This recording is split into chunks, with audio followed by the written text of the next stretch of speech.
warahmatullahi wabarakatuh. Selamat datang anak-anak semuanya. Semoga hari ini semuanya sehat, cerdas, ceria, dan tentunya tetap semangat. Kali ini bertemu dengan Bu Astri dengan tema lingkungan dan makhluk hidup. Apa sih lingkungan dan makhluk hidup itu? Yuk kita bahas yuk. Nih ada tema lingkungan dan makhluk hidup. Nah, apa sih lingkungan itu? Yuk kita lihat yuk.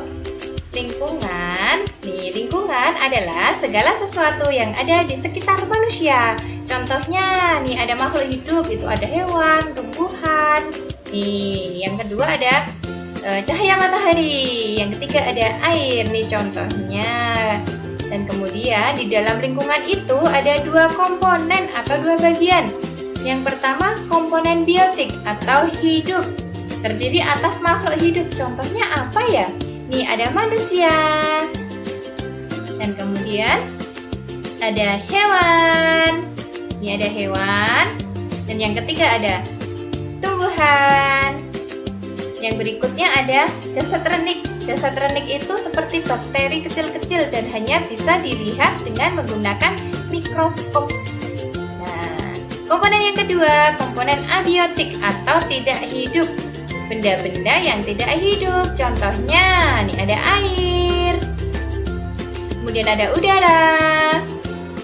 Kemudian ada tanah. Kemudian ada batu. Komponen yang tidak hidup.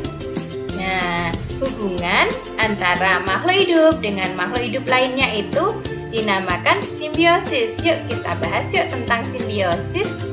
Yuk yang pertama ada simbiosis mutualisme. Apa sih simbiosis mutualisme itu? Yaitu hubungan antara makhluk hidup yang saling menguntungkan. Contohnya ada apa ya? Ini contohnya nih ada kupu-kupu dengan bunga. Nah nih ada bunga, ada kupu-kupunya. Nah itu kupu-kupunya dapat makanan dari bunganya. Dan kemudian bunganya itu juga diuntungkan karena bisa untuk membantu proses reproduksi. Itu namanya simbiosis mutualisme. Yang kedua, simbiosis parasitisme. Yaitu apa ya? Simbiosis parasitisme itu hubungan antara dua makhluk hidup di mana yang satu untung tetapi yang satu dirugikan. Contohnya nih, ketika digigit nyamuk, nyamuknya untung dapat makanan, dapat menghisap darah. Tapi manusianya dirugikan, dapat gatal-gatalnya. Tuh, rugi dianya. Kemudian yang ketiga ada simbiosis komensalisme.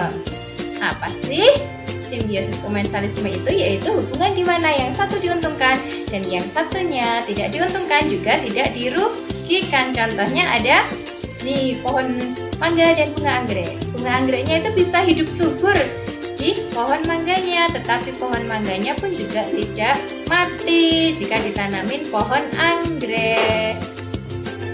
Tuh, namanya simbiosis komensalisme. Nah, itu tadi tentang makhluk hidup dan lingkungan. Tema-tema kita. Nah, ada salahnya atau hilafnya dari Bu Astri.